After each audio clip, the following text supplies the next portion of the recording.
This video was brought to you by Ground News. At the end of last week, South Korea's statistical authority announced that the country had seen just 21,400 births in January, nearly 8% fewer than last year. This would imply a fertility rate, that is, the average number of births per woman, of just 0.68, the lowest in the world by quite some distance, and one of the lowest in recorded history. In fact, this crisis has got so bad that South Korea's military has had to downsize, despite the escalating tensions with North Korea. And if this trend continues, then South Korea will be effectively depopulated in just a few generations. Now, obviously, South Korea's demographic crisis isn't a new story. South Korea has had a fertility rate below the replacement rate of 2.1 since the early 80s, and below 1 since 2018. But the severity of this crisis is unprecedented, and the fact that South Korea's fertility rate has continued to fall, despite already being an historic low, and despite the government introducing a whole load of pro-family policies, should be a cause for concern for any developed country struggling with the same problem. So in this video, we're going to take a look at South Korea's never-ending fertility crisis, the country's specific issues, and what the South Korean experience tells us about fertility crises more generally.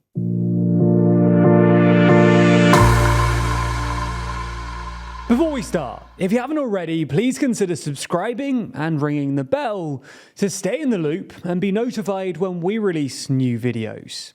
As we've done a whole load of videos on the global fertility crisis before, we're not going to go into too much detail to explain why low fertility rates are economically and socially problematic. So if you want to learn more about that, then you can check out this video here. Instead, we're just going to jump straight into what we see as the two reasons South Korea's fertility rate is so particularly bad: its housing crisis and the growing ideological gap between young South Korean men and women. Let's start with housing. Despite a bit of a slump in the last year or so, South Korea still has some of the most expensive housing in the entire world, especially in its urban areas.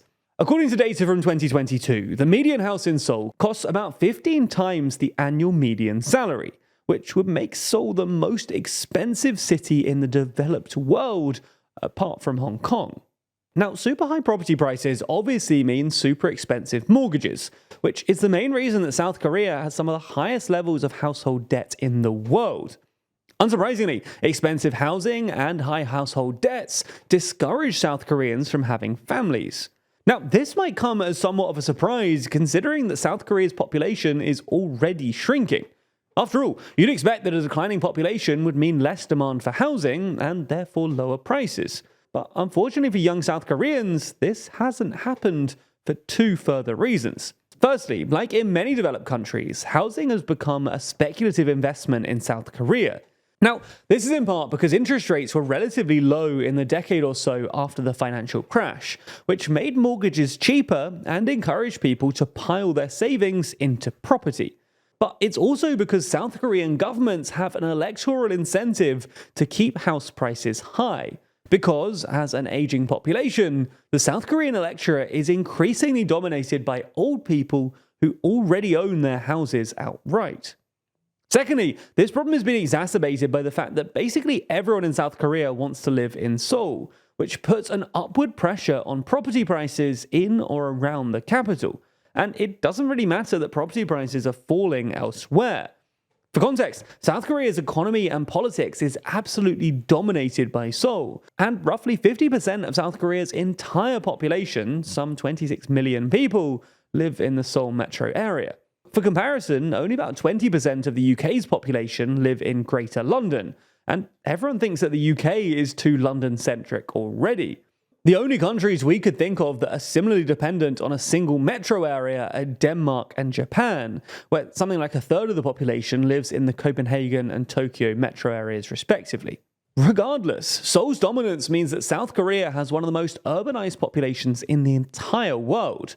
More than half of all South Korean households live in high-rises, and well over 60% live in some kind of multi-family housing. Unfortunately though, urbanization usually means lower birth rates, especially if people live in high-rises or big blocks of flats.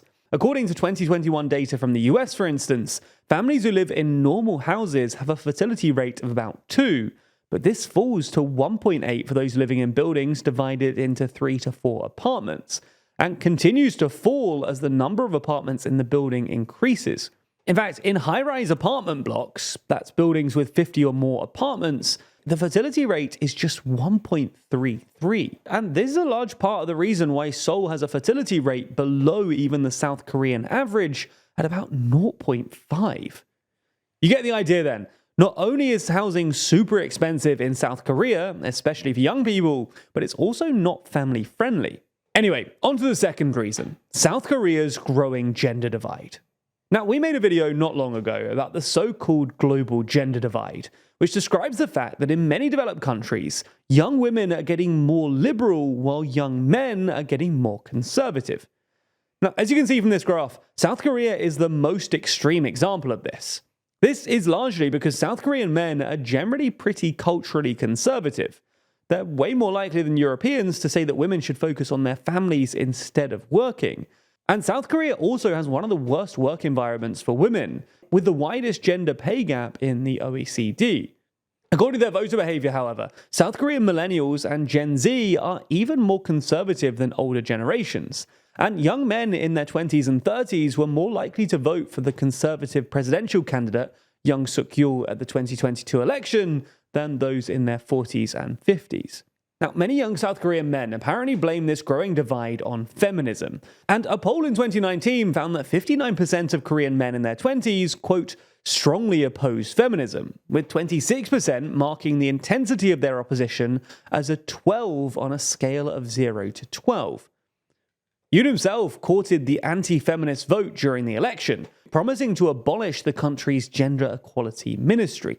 Anyway, this widening ideological gap has strained gender relations in South Korea and contributed to South Korea's declining marriage rate, which is down 42% from a decade ago.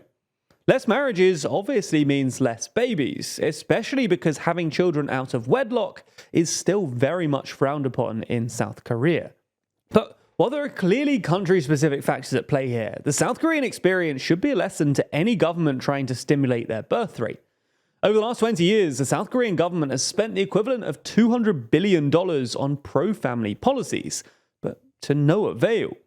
All this suggests that if governments want to get people to have more kids, they need to improve their economic prospects more generally. Now, when researching an issue as contentious as demography, we found that it was really important to balance the different opinions on this topic. And fortunately, we were able to easily compare opinions thanks to our sponsor, Ground News, a website and app developed by a former NASA engineer on a mission to give readers an easy, data-driven, objective way to read the news. And as such, every story comes with a quick visual breakdown of the political bias, factuality, and ownership of the source's reporting, all backed by ratings from 3 independent news monitoring organizations.